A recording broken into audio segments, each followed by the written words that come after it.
Hi guys, welcome to the next section, Real Estate Value Prediction using XGBoost. Now we move on to the first video of this section that deals with downloading the King County house sales dataset. We can't build a model without a dataset.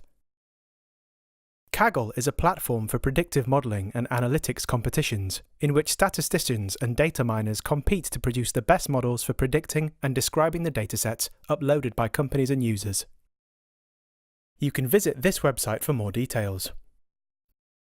The King County house sales dataset contains records of 21,613 houses sold in King County, New York between 1900 and 2015.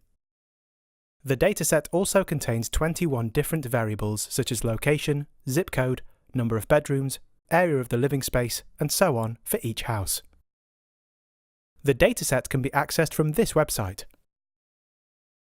The dataset is from the public records of King County and is freely available to download and use in any analysis.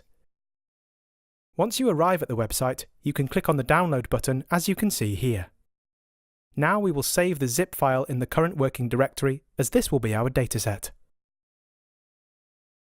After that, we will extract the zip file in the working directory. Here you can see the file named kc_house_data.csv. We will save this file in the current working directory as this will be our dataset. This will be loaded into the IPython notebook for analysis and predictions. First, we will install the necessary libraries using these lines of code. First, we have NumPy, which is used to wrangle data in the form of arrays as well as store lists of names in the form of arrays. Next one is Pandas, which is used for all data wrangling and managing data in the form of data frames.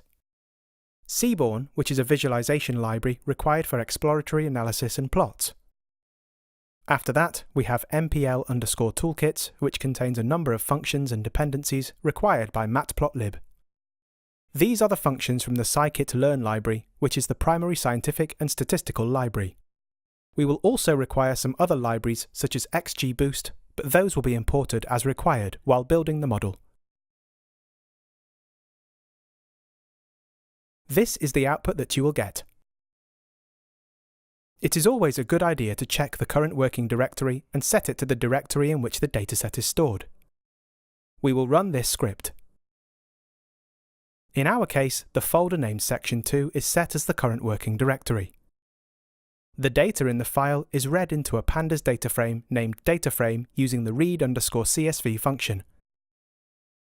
And the features and headers are listed out using the list dataframe command. As you can see, all the headers are listed out. As you may have noticed, the dataset contains 21 different variables such as ID, date, price, bedrooms, bathrooms, and so on. Further documentation about the different libraries can be found by visiting these links that we will be visiting one by one.